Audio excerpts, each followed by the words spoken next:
జలవిహార్ ఆక్రమణలపై చర్యలు తీసుకోండి. BC political JAC chairman Rachala Yugandhar Goud Hussain సాగర్ను కబ్జా చేసి అక్రమ నిర్మాణాలను చేపట్టిన జలవిహార్ నిర్వాహకులపై చర్యలు తీసుకోవాలని BC political JAC chairman Rachala Yugandhar Goud ప్రభుత్వాన్ని విజ్ఞప్తి చేశారు. శుక్రవారం జలవిహార్లోని అక్రమ కట్టడాలను మీడియా సమావేశంలో పరిశీలించారు.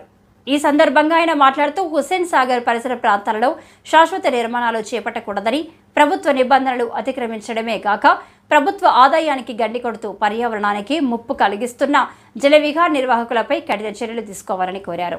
ఈ కార్యక్రమంలో సురేందర్ గౌడ్, నగేష్, మల్లేష్, హరేందర్, వీరేష్, వెంకటేష్ తదితరులు పాల్గొన్నారు.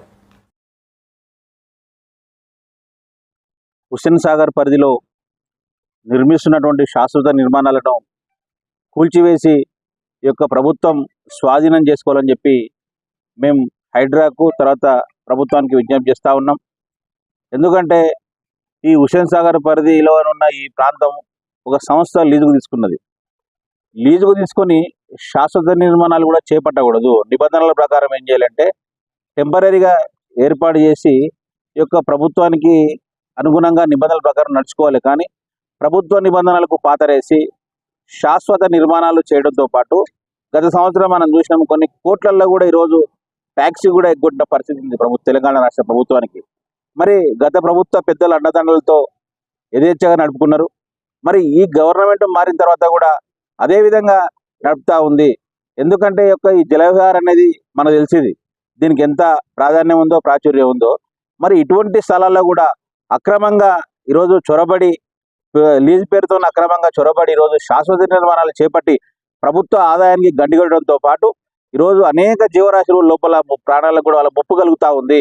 జీవరాశి ప్రాణహాని కలుగుతూ ఉంది. ఈ యొక్క వ్యర్థాలు కూడా లోపలికి వెళ్ళి. కాబట్టి ఇప్పుడు ఈరోజు రాష్ట్రంలో హైడ్రా ఎంత సమర్థవంతంగా పనిచేస్తామని అందరం చూస్తూ ఉన్నాం. రంగనాథ్ గారి ఆధ్వర్యంలో అనేక ఈరోజు అక్రమ కట్టడాలు కూల్చివేస్తూ ఉన్నారు.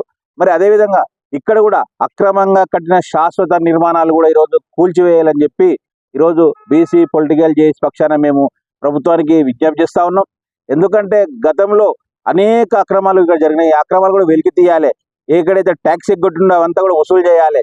ఇన్ని రోజులు అక్రమంగా చేపట్టి వసూలు చేసినటువంటి వీళ్ళ ద్వారా ప్రభుత్వానికి ఎంత రావాలనో అంత ఖచ్చితంగా వాళ్ళని ముక్కువిండి తీసుకోవాల్సిన పరిస్థితి ఉంది. ఇది కూడా FTL పరిధిలో ఉంది. మళ్ళీ బఫర్ జోన్లో ఉన్నటువంటి అన్ని కూలుస్తున్నటువంటి ప్రభుత్వం హైడ్రా మరి ఇవి కూడా అక్రమ నిర్మాణాలను కూల్చివేయాలని చెప్పి మరొక్కసారి విజ్ఞప్తి చేస్తూ దీనిపైన రంగనాథ్ గారిని కూడా ఇవాళ సాయంత్రం రేపు ఖచ్చితంగా మా పొలిటికల్ జేఏసీ పక్షాన కలిసి వారిని కూడా ఈరోజు విజ్ఞప్తి చేయడం జరుగుతుంది. తద్వారా సీఎం గారిని కూడా కలిసి దీనిపైన పెద్ద ఎత్తున కూడా ఈరోజు మేము ఉద్యమించడానికి కూడా సిద్ధంగా ఉన్నామని చెప్పి తెలియజేస్తా ఉన్నాం.